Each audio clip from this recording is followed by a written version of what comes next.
कि कोई प्रेत योनि में चला जाए तो उसकी मुक्ति का उपाय क्या होगा। जब कोई उपाय नहीं बता सका तब सूर्य भगवान को अर्घ देने लगे। सूर्य भगवान के रथ के घोड़े रुक गए और गोकर्ण ने सूर्य भगवान से पूछा, सूर्य महाराज, मेरा भाई प्रेत योनि में चला गया है, इसका उद्धार कैसे होगा। तब सूर्य भगवान ने कहा, सुनो, तुम श्रीमद् भागवत की इन्हें कथा सुनाइए। श्रीमद् भागवतान मुक्ति सप्ताहं वाचनं कुरु। श्रीमद् भागवत की कथा सुनाओ। तो बोले महाराज कितने दिन सुनाए। तो शर्त रखती, सप्ताहं वाचनं कुरु, 7 दिन में कथा को पूरी कर देना। ये नहीं है कि कथा लेके बैठ गए और कथा पढ़ते चले जा रहे, 7 दिन में कथा पूरी करना। गोकर्ण ने कथा सुनाई, सब लोगों ने कथा का इंतजाम किया, गांव वालों ने, और ऊपर से विमान आया, धुंधकारी उसी पर बैठकर गया। जब विमान जाने लगा तब गोकर्ण ने कहा, रुक जाओ भगवान के पार्षदों से। क्या? बोले एक बात बताओ, कथा तो सबको सुनाई, तो विमान एक को क्यों आया। बोले महाराज सबने कथा सुनी, परंतु मन से किसी ने न सुनी। सबने पल्ले झाड़ कथा सुनी, तेरा तुझको अर्पण क्या लागे मेरा। कैसे कथा सुनी। बोले नाली की तरह श्रोता में बैठकर कथा सुनी। जब तक हम कथा में रहते हैं तब तक कथा हम में रहती है, और हम कथा से निकल जाते हैं तो कोई मतलब नहीं। ना आए बात समझ में तो आप ऐसे समझो, हमारे शरीर में वासना के, ईर्षा के, घमंड के इतने छिद्र हो गए हैं कि जैसे एक गगरी में 15-20 छेद कर दो और वह गगरी को पानी में डाल दो तो वह पानी गगरी छिद्र के माध्यम से गगरी में पानी रहेगा। लेकिन जैसे ही गगरी निकालेंगे तो वो छिद्र के माध्यम से पानी निकल जाएगा और गगरी खाली हो जाएगी। ऐसे ही महाराज हमारे हृदय में, हमारे मन में वासना के इतने छिद्र हैं, जब तक हम कथा रूपी नदी में रहते हैं तब तक तो कथा हम में रहती है और हम कथा में रहते हैं। जैसे ही हम निकल जाते हैं तो कथा भी निकल जाती है। ये युग का प्रभाव है। कथा सुनी केवल धुंधकारी ने, कहा एक बांस में बैठकर। कैसे? जब कथा का आयोजन किया गया, सब लोगों को बिठाला गया कथा के लिए, तो गोकर्ण कथावाचक बने। गोकर्ण की दृष्टि गई और गोकर्ण की दृष्टि जाने के बाद बोले हम अपने भाई के लिए कथा सुना रहे हैं, भाई तो दिखाई नहीं दे रहा है। तब आवाहन किया, भैया हम तुम्हारे लिए कथा सुना रहे हैं, तुम कहाँ हो।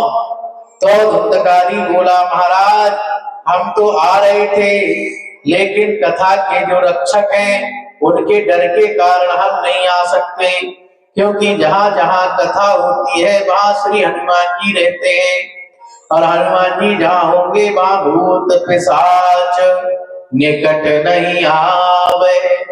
महावीर जब नाम सुनावे, वहां आ ही नहीं सकते।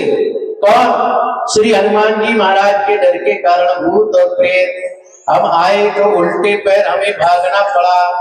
गोकर्ण ने कुछ समझा नहीं, कुछ समझ में नहीं आया। सामने एक बांस पड़ा हुआ था और उस बांस में ही कह दिया कि तुम इसी गांठ में हवा के रूप में बैठ जाओ। तब से वह बांस गाड़ने का विधान बन गया। कथा में ऐसा कोई विधान लिखा नहीं है, लोग लकीर की फकीर करते हैं। जैसे समझो एक गांव वालों ने, एक पिता ने ब्राह्मणों के द्वारा एक यज्ञ कराया। उस यज्ञशाला में एक बिल्ली दौड़ी दौड़ी आती और सब सामग्री को अस्त व्यस्त कर देती।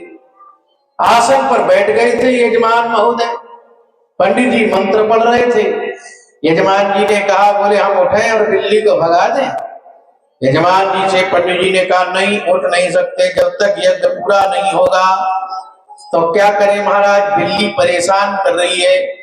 तो युक्ति एक ऐसी सीखी कि एक डलिया फलों की रखी थी, उस डलिया को बिल्ली के ऊपर ही दबा दिया और बिल्ली को दबाने के बाद बिल्ली उसमें बंद हो गई, आराम से निर्भय यज्ञ करने लगी। ये दृश्य कौन देख रहा था? उनका एक बालक देख रहा था।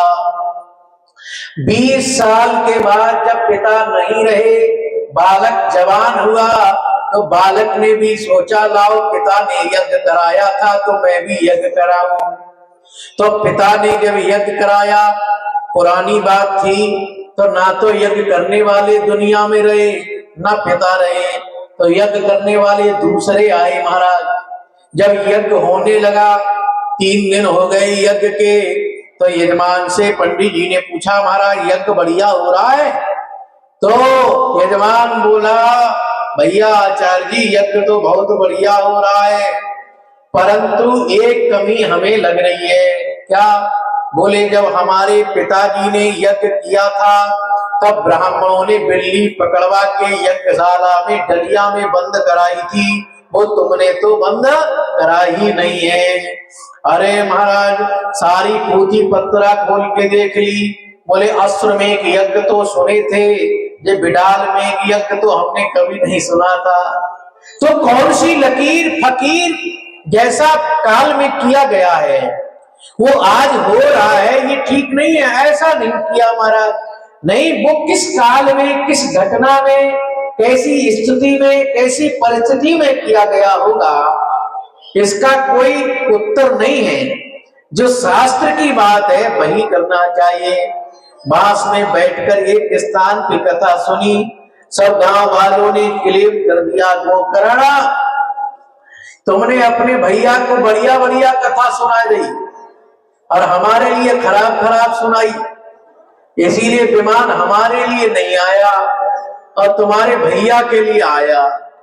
गोकर्ण बोले ले महाराज हम तो कथावाचक है, कथा सबको एक ही जैसी तो सुना रहे, अब सबको कथा एक जैसी सुना रहे हैं महाराज। तो कोई कथा सुन रहा है, कोई कुछ और देख रहा है, कोई कुछ और देख रहा है। ये तो अपनी अपनी मति और अपनी अपनी गति है, जैसी जैसी मति होगी वैसी वैसी गति होगी। और मति मानी, मति से पहले लगा दो श्री, तो क्या हो जाएगा महाराज? श्रीमती। तो ये मति जैसा कह रही है वैसा ही हम कर रहे हैं, और जैसा जैसा श्रीमती कहती जाती है आदमी भी वैसा ही वैसा करता चला जाता है ना। तो मति मानी बुद्धि, हमारी बुद्धि स्वयं कुछ कर ही नहीं पा रही। एक महात्मा कहा करते थे गुरुदेव बड़ा हास्य में पता क्या करते थे? बोले अब महाराज आदमी कुछ क्यों नहीं कर पा रहा है बिना किसी के सलाह से? तो बोले महाराज आदमी बड़ा गऊ हो गया। तो गऊ क्यों हो गया? बोले पहले के जमाने में गैया की रोटी निकालते थे, सबसे पहले गाय की रोटी, और आखिरी रोटी कुत्ते की होती थी, बीच की रोटी घर वाले खाते थे। अब वो जमाना खत्म हो गया गाय वाली, अब सबसे पहली रोटी आदमी को खिलाई जा रही है। अब जो गैया वाली रोटी जब खाई जा रही है तो भैया आदमी खा खा के इतना गऊ हो गया कि वो बोल ही नहीं पा रहा है, इतना गऊ हो गया।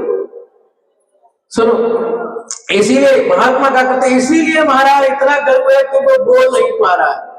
भाई दोबारा कथा हुई और दोबारा कथा होने के बाद एक बार विमान आया, एक ही विमान आया और एक ही विमान में बैठकर भगवान सारे अनुपम नगर के लोग गए। थोड़ी आवाज साफ करवा।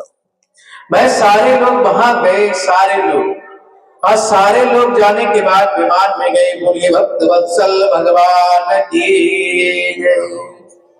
आगे की कथा में 6ठे अध्याय में